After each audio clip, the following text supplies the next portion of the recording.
സ്നേഹമുള്ള മുഅ്മിനീങ്ങളെ, അള്ളാഹുവിൻ്റെ വിശുദ്ധമായ പുണ്യങ്ങളേറെ നിറഞ്ഞ അവൻ്റെ കാരുണ്യത്തിൻ്റെ പത്തുകളെ കൊണ്ടും മഗ്ഫിറത്തിൻ്റെ പത്തുകളെ കൊണ്ടും നിറയ്ക്കപ്പെട്ട റമളാൻ, ഈ റമളാൻ മാസത്തിൻ്റെ ആദ്യത്തെ 10 റഹ്മത്തിൻ്റെ 10 വിട പറയാൻ ഒരുങ്ങി നിൽക്കുന്നു. മഗ്ഫിറത്തിൻ്റെ 10 നമ്മളിലേക്ക് വരുന്നു. അള്ളാഹുവിൻ്റെ കാരുണ്യത്തിൻ്റെ 10 വിട പറയുന്നു. അള്ളാഹുവിൻ്റെ കാരുണ്യം നമുക്ക് പൂർണ്ണമായി കിട്ടാനും അള്ളാഹുവിൻ്റെ മഗ്ഫിറത്തിൻ്റെ 10 കടന്നു വരുന്നു. മഗ്ഫിറത്തും പൂർണ്ണമായി നമുക്ക് ലഭിക്കാനും അത്താഴത്തിൻ്റെ സമയത്ത്, നമ്മളൊക്കെ അത്താഴത്തിന് എഴുന്നേക്കുള്ളൂ, ഇടയത്താഴം, ആ സമയത്ത് എന്തായാലും ഒരു പ്രാവശ്യമെങ്കിലും നമ്മൾ പറയണം. എന്ത്? ഇനി പറയുന്ന ഒരു ദുആ, ഇനി പറയുന്ന ഒരു ദിക്ർ. അത് പറഞ്ഞാൽ പ്രകാശത്തിനാലുള്ള 1000 തൂണുകളെ കൊണ്ട് നിറയ്ക്കപ്പെട്ട സുന്ദരമായ കൊട്ടാരങ്ങൾ നമുക്ക് സ്വർഗലോകത്ത് കിട്ടുമെന്നാണ്. കൂട്ടത്തിൽ നമ്മുടെ പാപങ്ങൾ പൊറുക്കാൻ ഏറ്റവും സിമ്പിളായ ഒരു വഴി ഞാൻ പറഞ്ഞു തരാം. മഹാനായ മൂസാ നബിയുടെ സ്വർഗത്തിലെ അയൽവാസിയെ നമുക്കൊന്ന് പരിചയപ്പെട്ടാലോ? ഇൻഷാ അല്ലാഹ് വിശാലമായ ആ ചരിത്രവും ഇന്നത്തെ ക്ലാസ്സിൽ കേൾക്കാം. അല്ലാഹു റബ്ബുൽ ഇസ്സത്ത് റമളാൻ നമുക്ക് അനുകൂലമാക്കി തരട്ടെ. ആമീൻ. അസ്സലാമു അലൈക്കും വറഹ്മത്തുള്ളാഹി തആല വബറകാതുഹു. ബിസ്മില്ലാ വൽഹംദുലില്ലാ വസ്സലാത്തു വസ്സലാമു അലാ റസൂലില്ലാ വഅലാ ആലിഹി വസ്വഹാബിഹി വഅത്ബാഇ അൽഫായിസീന അജ്മഈൻ. അമ്മാ ബഅദ്. ബഹുമാന സ്നേഹ ആദരവുകൾ കൊണ്ട് അനുഗ്രഹീതരായ വിശുദ്ധമായ ഈ റമളാനിൽ പുണ്യമായ ഈ ക്ലാസ്സുകളൊക്കെ കേൾക്കുന്ന പ്രിയം നിറഞ്ഞ ഉമ്മമാരെ, സഹോദരിമാരെ, സഹോദരങ്ങളെ, അള്ളാഹു റബ്ബുൽ ഇസ്സത്ത് നമ്മളെല്ലാവരെയും അനുഗ്രഹിക്കുമാറാവട്ടെ. അള്ളാഹുവിൻ്റെ ഈ വിശുദ്ധമായ റമളാൻ അള്ളാഹു നമുക്ക് തന്നിട്ടുള്ള വലിയൊരു അനുഗ്രഹമാണ്. ഈ റമളാൻ മാസം നമുക്ക് എല്ലാവർക്കും അള്ളാഹു തആല നല്ല രൂപത്തിൽ ഉപയോഗപ്പെടുത്താനുള്ള മഹാസൗഭാഗ്യം പ്രദാനിക്കുമാറാവട്ടെ. അൽഹംദുലില്ലാ, വിശുദ്ധമായ റമളാനിൻ്റെ റഹ്മത്തിൻ്റെ 10 നമ്മളോട് വിട പറഞ്ഞ് മഗ്ഫിറത്തിൻ്റെ 10 നമ്മളിലേക്ക് വരാൻ ഒരുങ്ങി നിൽക്കുന്ന സമയമാണ്. അല്ലാഹുമ്മർഹംനി യാ അർഹമർ റാഹിമീൻ എന്ന ദുആയാണ് നമ്മൾ ഇത്രയും ദിവസം പറഞ്ഞുകൊണ്ടിരുന്നത്. ഇനി അത് മാറി അല്ലാഹുമ്മഗ്ഫിർലി ദുനൂബി യാ റബ്ബൽ ആലമീൻ എന്ന ദുആയിലേക്ക് നമ്മൾ കടക്കാൻ പോവുകയാണ്. അൽഹംദുലില്ലാ, അള്ളാഹുവിൻ്റെ റഹ്മത്തും അള്ളാഹുവിൻ്റെ മഗ്ഫിറത്തൊക്കെ കിട്ടുന്ന നല്ല ആളുകളെ നമ്മളെ ഉൾപ്പെടുത്തുമാറാവട്ടെ. ആമീൻ യാ റബ്ബൽ ആലമീൻ. മഹാനായ മൂസാ നബി അലൈഹിസ്സലാത്തു വസ്സലാം അള്ളാഹുവിനോട് ദുആ ചെയ്തു, പടച്ചോനെ, സ്വർഗത്തിൽ എല്ലാവർക്കും ഒരു കൂട്ടുകാരനുണ്ടാകും. സ്വർഗത്തിൽ എല്ലാവർക്കും ഒരു കൂട്ടുകാരനുണ്ടാകും. അള്ളാഹുവേ, എൻ്റെ കൂട്ടുകാരൻ ആരാണ്? മറ്റൊരു റിവായത്തിൽ സ്വർഗത്തിൽ എല്ലാവർക്കും അയൽവാസികൾ ഉണ്ടാകും. സ്വർഗത്തിലെ എൻ്റെ അയൽവാസി ആരാണ്? 2 രൂപത്തിലും വന്നിട്ടുണ്ട്. അപ്പോൾ സ്വർഗത്തിലെ കൂട്ടുകാരൻ അല്ലെങ്കിൽ അയൽവാസി. അപ്പോൾ അള്ളാഹു സുബ്ഹാനഹു തആല അറിയിച്ചു കൊടുത്തു, മൂസാ നബിയെ, സ്വർഗത്തിലെ നിങ്ങളുടെ അയൽവാസി അത് ഒരു മനുഷ്യനാണ്. അയാള് ഇന്നാലിന്ന സ്ഥലത്ത് മരണപ്പെട്ട് കിടക്കുന്നുണ്ട്. ഇന്നാലിന്ന സ്ഥലത്ത്, നാട്ടിൽ ഇന്നാലിന്ന സ്ഥലത്ത് അയാൾ മരണപ്പെട്ടു. അപ്പം നിങ്ങൾ അങ്ങോട്ട് ചെന്നിട്ട് അയാളെ എടുത്ത് കുളിപ്പിച്ച് കഫം പുടവയൊക്കെ ധരിപ്പിച്ച് നിങ്ങൾ ഒരു നല്ല സ്ഥലത്ത് കൊണ്ടുപോയി മൂപ്പരെ മറമാടണം. മൂപ്പര് മരണപ്പെട്ടു, പക്ഷെ ആരും മറമാടിയിട്ടില്ല. അങ്ങനെ മൂസാ നബി അലൈഹി സ്വലാത്തു വസ്സലാം പോയെന്നാണ്. അങ്ങനെ പോയി ഒരുപാട് സ്ഥലങ്ങളൊക്കെ കറങ്ങി അവസാനം അള്ളാഹു പറഞ്ഞ ആ ഒരു നാട്ടിലെത്തി. ആ നാട്ടിലെത്തിയിട്ട് ഇയാളുടെ പേര് ചോദിച്ചു, ഇന്നാലിന്ന മനുഷ്യൻ എവിടെയാണ്? അപ്പോൾ ചോദിക്കുമ്പോൾ ആളുകൾ എല്ലാവരും വളരെ ദേഷ്യത്തോടെ, വളരെയധികം വെറുപ്പോടുകൂടിയാണ് അയാളെ പറ്റി സംസാരിക്കുന്നത്. ഓ, അയാളാണോ? അയാളെന്തിനാണ് നിങ്ങൾ അന്വേഷിക്കുന്നത്? അയാളെ എല്ലാവരും കൂടി തല്ലിക്കൊന്നു എന്നൊക്കെയാണ് പറയുന്നത്. എല്ലാവരും കൂടി തല്ലിക്കൊന്നെന്നോ? സ്വർഗത്തിലെ എൻ്റെ അയൽവാസിയെയാണ് ഞാൻ തേടുന്നത്. സ്വർഗത്തിലെ എൻ്റെ അയൽവാസി അയാൾ നല്ലൊരു ഇബാദത്തെടുക്കുന്ന മനുഷ്യനാവണമല്ലോ.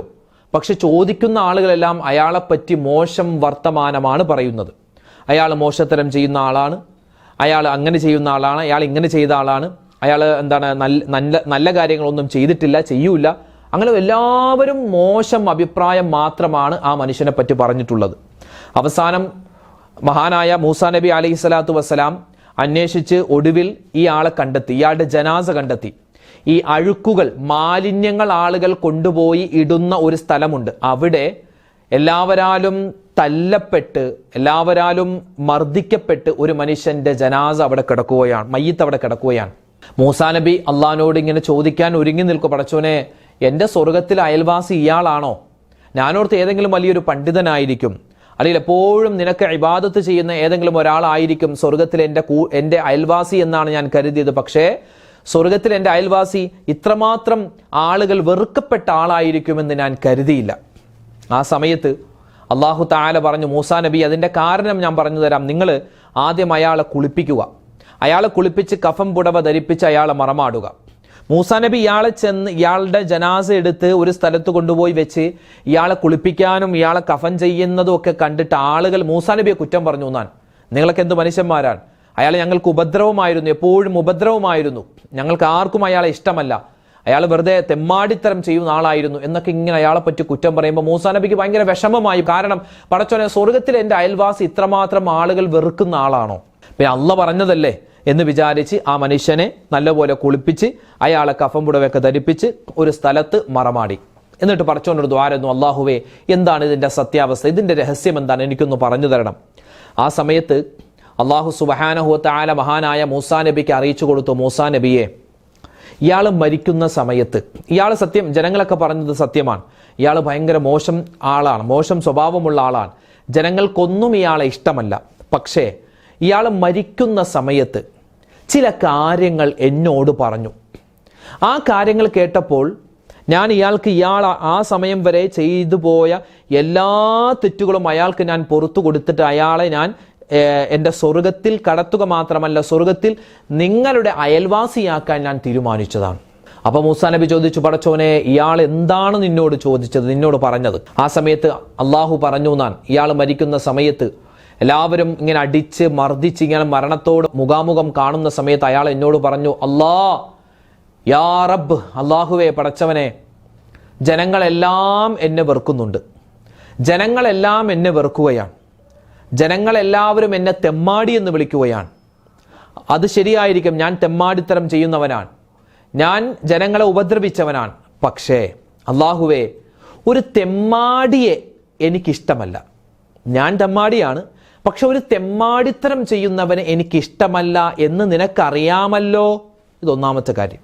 2, ഇയാൾ പറയുന്നു, അള്ളാഹുവേ, ഞാനൊരു സ്വാലിഹായ മനുഷ്യനൊന്നുമല്ല, ഞാൻ നിന്നെ വഴിപ്പെട്ട ആളൊന്നുമല്ല, പക്ഷെ ഒരു സ്വാലിഹായ, നിന്നെ വഴിപ്പെടുന്ന, നിനക്ക് ഇബാദത്ത് ചെയ്യുന്ന ഒരാളെ എനിക്ക് ഭയങ്കര ഇഷ്ടമാണ് എന്ന് നിനക്കറിയാമല്ലോ.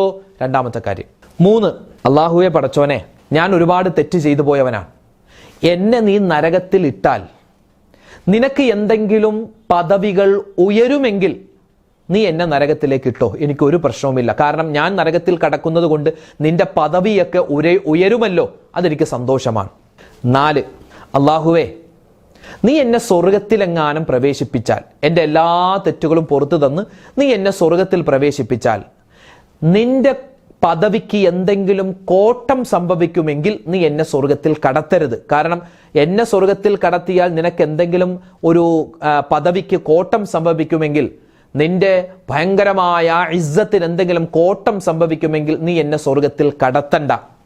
അയാൾ 4ാമത് പറഞ്ഞ കാര്യമാണ്. 5ാമത് പറഞ്ഞു, എത്ര തെറ്റ് ചെയ്താലും, ആളുകളൊക്കെ എത്ര തെമ്മാടി എന്ന് പറഞ്ഞാലും, ഞാൻ നിന്റെ അടിമയാണ്, നീ എൻ്റെ യജമാനനാണ്.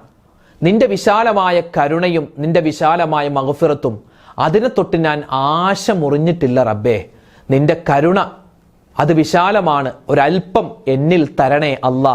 ഇതാണ് 5ാമതായി അയാൾ പറഞ്ഞത്. 5 കാര്യങ്ങൾ ഇയാൾ മരിക്കുന്നതിനു മുമ്പ് പറഞ്ഞു മൂസാ നബിയെ. ഈ 5 കാര്യങ്ങളും കേട്ടപ്പോൾ എൻ്റെ റഹ്മത്ത് അത് വിശാലമാണല്ലോ, എൻ്റെ പാപമോചനം അത് വിശാലമാണല്ലോ.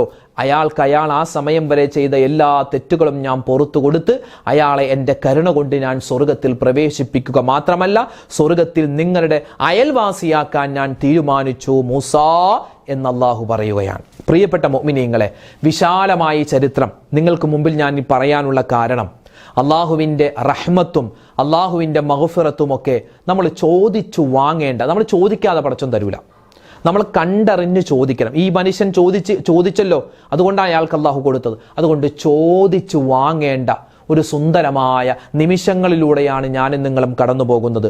അല്ലാഹുമ്മർഹംനി യാ അർഹമർ റാഹിമീൻ എന്ന ദുആ ഇൻഷാ അള്ളാ നല്ലവണ്ണം നമ്മൾ ദ്വാരക്കണം, നല്ലവണ്ണം നമ്മൾ പറയണം നിസ്കാരത്തിന് ശേഷം. ഇനിയിപ്പോൾ റഹ്മത്തിൻ്റെ 10 കഴിഞ്ഞു പോയി, അതുകൊണ്ട് ഇനി റഹ്മത്തിന് ചോദിക്കേണ്ട എന്നൊന്നുമല്ല. റഹ്മത്തിൻ്റെ 10 കഴിഞ്ഞു പോയാലും നമ്മൾ അള്ളാഹുവിൻ്റെ റഹ്മത്തിന് ചോദിക്കണം. ഇനി മഗ്ഫിറത്തിൻ്റെ 10 വരുന്നത്. അല്ലാഹുമ്മ ഗ്ഫിർലി ദുനൂബി യാ റബ്ബൽ ആലമീൻ. അല്ലാഹുവേ എൻ്റെ പാപങ്ങളെല്ലാം നീ വിട്ടുപുറത്തു മാപ്പാക്കണേ അല്ലാ എന്ന ആ പാപമോചനത്തിൻ്റെ ദുആയും നമ്മൾ അധികരിപ്പിക്കേണ്ട ദിനരാത്രങ്ങളാണ് നമ്മളിലേക്ക് വരുന്നത്. അഷ്ഹദു അല്ലാ ഇലാഹ ഇല്ലല്ലാഹ് അസ്തഗ്ഫിറുല്ലാഹ് അസ്അലുകൽ ജന്ന വഅഊദു ബിക മിനന്നാർ. അത് നമ്മൾ പറയാറുണ്ട്. ആ കൂട്ടത്തിൽ അല്ലാഹുമ്മർഹംനി യാ അർഹമർ റഹീമീൻ എന്ന ദുആ റമളാനിന്റെ 2ാമത്തെ 10 3ാമത്തെ 10 ഈ ആദ്യത്തെ 10 പറയുന്ന റഹ്മത്തിനെ ചോദിക്കേണ്ട ദുആ നമ്മൾ മറക്കാതെ എല്ലാ സമയത്തും പറയണം. കൂട്ടത്തിൽ 2ാമത്തെ 10 സ്പെഷ്യലായി പറയണമെന്ന് മഹത്തുക്കൾ പഠിപ്പിച്ച അല്ലാഹുമ്മ ഗ്ഫിർലി ദുനൂബി യാ റബ്ബൽ ആലമീൻ എന്ന ദുആയും അധികരിപ്പിക്കാൻ മറന്നുപോവണ്ട. ഇനി എൻ്റെ പ്രിയപ്പെട്ട ഉമ്മച്ചിമാരെ, എൻ്റെ വാപ്പമാരെ, സ്നേഹമുള്ളവരെ, കരുണയുള്ളവരെ, അനുകമ്പയുള്ളവരെ, നല്ലവരെ, അല്ലാഹു റബ്ബുൽ ഇസ്സത്ത് ഒരു മനുഷ്യൻ, നമ്മളൊക്കെ റമളാനിലാണ്, റമളാനിൽ നമ്മൾ അത്താഴത്തിന് എഴുന്നേൽക്കുന്നവരാണ്, തഹജ്ജുദ് നിസ്കാരം നമ്മൾ നിസ്കരിക്കുന്നവരാണ്.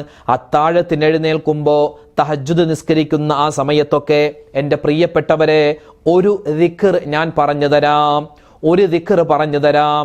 ഈ ദിക്ർ നമ്മൾ പറഞ്ഞാൽ നമുക്ക് അല്ലാഹു തരുന്ന പ്രതിഫലം എന്താണെന്നറിയുമോ? അല്ലാഹു തരുന്ന പ്രതിഫലം എന്താണെന്നറിയുമോ? ഒരു പ്രാവശ്യം പറഞ്ഞാൽ 1000 നന്മകൾ അല്ലാഹു നമുക്ക് രേഖപ്പെടുത്തുന്നതാൻ, 1000 തിന്മകൾ അല്ലാഹു നമുക്ക് പുറത്തു തരുന്നതാൻ, 7 ഭൂമിയേക്കാളും വിശാലമായ അല്ലാഹു തആല 1000 ദറജകൾ നമുക്ക് തരുന്നതാൻ. മാത്രമല്ല പ്രകാശത്തിനാലുള്ള വലിയ തൂണുകൾ കൊണ്ട് നിർമ്മിക്കപ്പെട്ട വലിയ കൊട്ടാരങ്ങൾ അല്ലാഹു നമുക്ക് സ്വർഗത്തിൽ തരുന്നതാൻ. പ്രകാശത്തിനാലുള്ള ബെഡ്റൂമുകളും പ്രകാശത്തിനാലുള്ള 1000 സിംഹാസനങ്ങളുമുള്ള വലിയ കൊട്ടാരങ്ങൾ അല്ലാഹു നമുക്ക് തരുന്നതാൻ. ഇത് ദഖായിറുൽ ഇഖ്വാൻ എന്ന കിതാബിൽ നമുക്ക് കാണാൻ പറ്റും. എന്താണ് ഈ ദിക്ർ ചൊല്ലിയാൽ? അതായത് നമ്മുടെ പാപങ്ങൾ പൊറുക്കാനും നമ്മുടെ ദറജകൾ ഉയരാനും വിശുദ്ധമായ റമളാനിന്റെ റഹ്മത്തിന്റെ 10 വിട പറയുന്നു. അള്ളാഹുവിന്റെ കരുണ നമുക്ക് ഒരുപാട് കണ്ട് കിട്ടാനും അള്ളാഹുവിന്റെ ഭാഗത്ത് നിന്നുള്ള പാപമോചനം കിട്ടാനും സ്വർഗപ്രവേശനം കിട്ടാനും നരകമോചനം ലഭിക്കാനും നമ്മൾ അത്താഴത്തിന്റെ സമയത്ത് ഒരു വട്ടമെങ്കിലും പറയണം. അത്താഴത്തിന്റെ സമയത്ത് 7 തവണയാണ് ഇത് ചൊല്ലേണ്ടത്. 7 തവണയാണെന്നാണ് മഹാന്മാര് പഠിപ്പിച്ചത്. ഏതാണ് ആ ദിക്ർ? ലാ ഇലാഹ ഇല്ലല്ലാഹുൽ ഹയ്യുൽ ഖയ്യൂം. ഒന്ന് കേട്ട് നല്ലപോലെ പഠിച്ചോ. ലാ ഇലാഹ ഇല്ലല്ലാഹുൽ ഹയ്യുൽ ഖയ്യൂം അൽ ഖായിമു അലാ കുല്ലി നഫ്സിൻ ബിമാ കസബത്. ഇതാണ് ആ ഒരു ദുആ. ഒന്നുകൂടെ പറയാം. ലാ ഇലാഹ ഇല്ലല്ലാഹുൽ ഹയ്യുൽ ഖയ്യൂം അൽ ഖായിമു അലാ കുല്ലി നഫ്സിൻ ബിമാ കസബത്. ഒന്നുകൂടെ പറയാം. ലാ ഇലാഹ ഇല്ലല്ലാഹുൽ ഹയ്യുൽ ഖയ്യൂം അൽ ഖായിമു അലാ കുല്ലി നഫ്സിൻ ബിമാ കസബത്. അല്ലാഹുവേ, എന്നെന്നും ജീവിച്ചിരിക്കുന്നവനായ, എന്നെന്നും നിലനിൽക്കുന്നവനായ, എല്ലാത്തിനും കഴിവുള്ളവനായ, എല്ലാത്തിനും ശക്തിയുള്ളവനായ അല്ലാഹുവേ, ഒരുപാട് അബദ്ധങ്ങൾ പറ്റിയവരാൻ, ഒരുപാട് എൻ്റെ നഫ്സിനോട് ഞാൻ ഒരുപാട് കാര്യങ്ങൾ ചെയ്തു പോയവനാണ്, ഒരുപാട് തിന്മകൾ, ഒരുപാട് അതിക്രമങ്ങൾ ചെയ്തവരാണ്. പുറത്തു തരണേ അല്ലാ. ഒന്ന് പറഞ്ഞേ. ലാ ഇലാഹ ഇല്ലല്ലാഹുൽ ഹയ്യുൽ ഖയ്യൂം അൽ ഖായിമു അലാ കുല്ലി നഫ്സിൻ ബിമാ കസബത്. ഉമ്മച്ചിമാരെ, വാപ്പമാരെ, മുടങ്ങാതെ മറക്കാതെ നമ്മൾ ഇന്ന് തൊട്ടല്ലെങ്കിൽ നാളെ തൊട്ട് പറയണേ. അത്താഴത്തിന്റെ സമയത്ത് എഴുന്നേൽക്കുമ്പോൾ 7 വട്ടമാണ് ചുരുങ്ങിയത് പറയേണ്ടത്. ഒരു പ്രാവശ്യമെങ്കിലും പറഞ്ഞ് ഇതിന്റെ പ്രതിഫലം അല്പമെങ്കിലും നേടാൻ ഞാനും നിങ്ങളും മറന്നു പോവരുതേ. അല്ലാഹുവേ, നിന്റെ റഹ്മത്തിന്റെ 10 വിട പറയുകയാണ്. നിന്റെ കാരുണ്യം കിട്ടിയവരുടെ കൂട്ടത്തിൽ ഞങ്ങളെ ഉൾപ്പെടുത്തണേ അല്ലാ. മഗ്ഫിറത്തിന്റെ 10 വരികയാണ്. നിന്റെ പാപമോചനം തരണേ അല്ലാ. ഒരുപാട് അറിഞ്ഞും അറിഞ്ഞും അറിയാതെയും ചെറുതും വലുതും രഹസ്യവും പരസ്യവും അള്ളാഹുവെ ഒറ്റക്കും കൂട്ടായുമൊക്കെ നിന്നെ ഒരുപാട് ധിക്കരിച്ചു പോയവരാണ്, തെറ്റുകൾ ചെയ്തവരാണ്. പുറത്തു തരണേ അല്ലാ.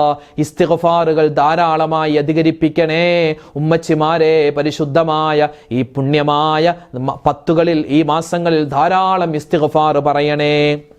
അല്ലാഹുവേ, ഞങ്ങളെ എല്ലാവരെയും സ്വീകരിക്കണേ അല്ലാ. നിന്റെ മഗ്ഫിറത്ത് തരണേ അല്ലാ. ഒരുപാട് പേര് കമന്റിലൂടെ നിരവധി കാര്യങ്ങൾ ദുആവസിയത്തായി ഏൽപ്പിച്ചിട്ടുണ്ട്. അവരുടെയും ഞങ്ങളുടെയും ഹലാലായ മുറാദുകൾ നീ ഹാസിലാക്കി തരണേ അല്ലാ. വിഷമ പ്രയാസങ്ങൾ മാറ്റിത്തരണേ അല്ലാ. ഞങ്ങളുടെ തറാവിഹ് നമസ്കാരങ്ങൾ സ്വീകരിക്കണേ അല്ലാ. വിത്റും തഹജ്ജുദും അതുപോലെ റവാത്തിബ് നമസ്കാരങ്ങൾ ഖബൂലാക്കണേ അല്ലാ. ഞങ്ങളുടെ ഇഫ്താറുകൾ സ്വീകരിക്കണേ അല്ലാ. അല്ലാഹു, ഞങ്ങളുടെ നോമ്പിൽ ഒരുപാട് പിഴവുകൾ വന്നു പോകുന്നുണ്ട്, എല്ലാം പുറത്തു തന്ന് ഖബൂലാക്കണേ അല്ലാ. ആമീൻ യാ റബ്ബൽ ആലമീൻ. പ്രിയപ്പെട്ട ഉമ്മമാരെ, നിസ്കാരമില്ലാത്ത ഉമ്മമാരാണെങ്കിലും ഈ അഷ്ഹദു അല്ലാ ഇലാഹ ഇല്ലല്ലാഹ് അസ്തഗ്ഫിറുല്ലാഹ് അസ്അലുക്കൽ ജന്നത വഅഊദു ബിക മിനൻ നാർ എന്ന ദുആയും അതുപോലെ അല്ലാഹുമ്മ റഹംനി യാ അർഹമർ റഹീമീൻ അല്ലാഹുമ്മ ഗ്ഫിർ ലി ദുനൂബി യാ റബ്ബൽ ആലമീൻ, ഇതൊക്കെ നിങ്ങൾക്ക് പറയാവുന്നതാണ് കേട്ടോ. ഒരുപാട് കണ്ടു പറയാം. നിസ്കാരം വേണമെന്നോ അല്ലെങ്കിൽ ഉദു വേണമെന്നോ ഒരു നിർബന്ധവും ഇല്ല. ഇത് എല്ലാവർക്കും പറയാൻ പറ്റുന്ന ദിക്റാണ്. അല്ലാഹു തആല നമ്മളെ സ്വീകരിക്കട്ടെ, നമ്മളെ ഖബൂലാക്കട്ടെ. അർഹമായ പ്രതിഫലം നമുക്ക് ദുനിയാവിലും ആഖിറത്തിലും അല്ലാഹു എല്ലാ കാര്യങ്ങൾക്കും നൽകട്ടെ. ആമീൻ ആമീൻ യാ റബ്ബൽ ആലമീൻ. ഇൻഷാ അല്ലാഹ് നാളെ മറ്റൊരു വീഡിയോയുമായിട്ട് കാണാം. അതുവരേക്കും അസ്സലാമു അലൈക്കും വറഹ്മത്തുള്ളാഹി തആല വബറകാതുഹു.